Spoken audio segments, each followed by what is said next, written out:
Après 5 ans de rénovation et près 30 ans de fermeture, le patriarcat arménien orthodoxe de Jérusalem a rouvert le musée Édouard et Hélène Mardigian.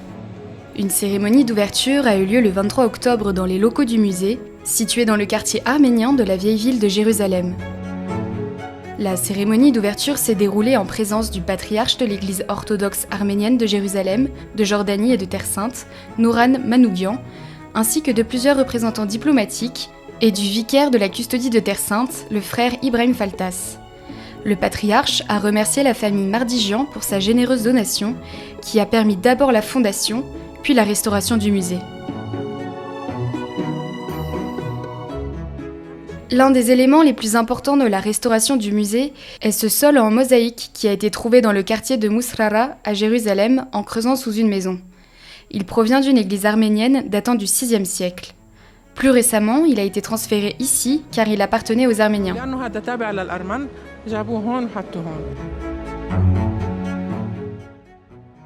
La mosaïque, trouvée en 1894, est décorée de sarments de vigne, de l'arbre de vie et d'oiseaux.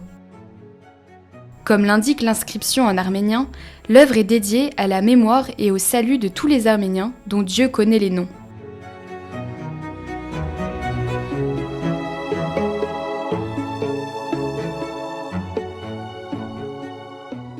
Une équipe française spécialisée dans la conception de musées a conçu la verrière pour protéger la cour intérieure des intempéries.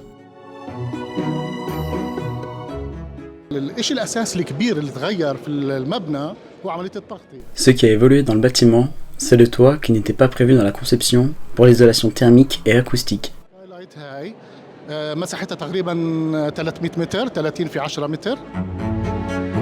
La rénovation du musée a nécessité la reconstruction de l'ensemble de l'infrastructure électrique et mécanique.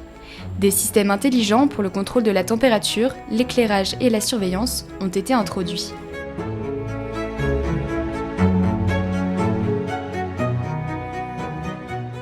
Le parcours de l'exposition a été réorganisé pour raconter l'histoire de la présence arménienne en Terre Sainte. 2 historiens en ont écrit le contenu.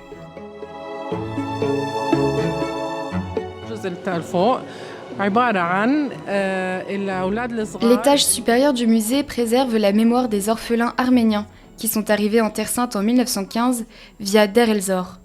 Jusqu'à récemment, 18 000 Arméniens vivaient ici, dont 650 orphelins. Tous leurs noms et les dates de naissance sont documentés. Les collections du musée ont été en grande partie constituées par les dons apportés par les pèlerins arméniens qui ont visité la Terre Sainte entre les XVIIe et les XVIIIe siècles. La présence arménienne a toujours été forte en Terre Sainte.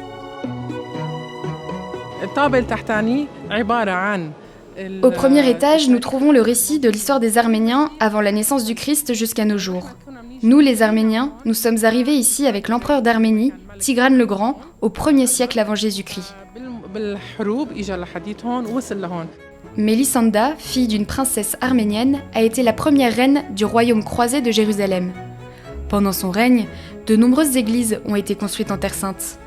L'histoire moderne des Arméniens reste à ce jour marquée par le génocide dont ils ont été victimes entre 1915 et 1916. Ceux qui oublient le passé ne renouvellent pas le présent. Tous nos enfants sont éduqués sur le génocide. Ma fille a 20 ans et connaît l'histoire du génocide. Elle sait qui sont les membres de notre famille qui ont été tués là-bas. À partir de la mi-novembre, date de l'ouverture officielle du musée Édouard et Hélène Mardigian, tout le monde pourra en apprendre davantage sur l'histoire et l'héritage de la présence arménienne en Terre Sainte.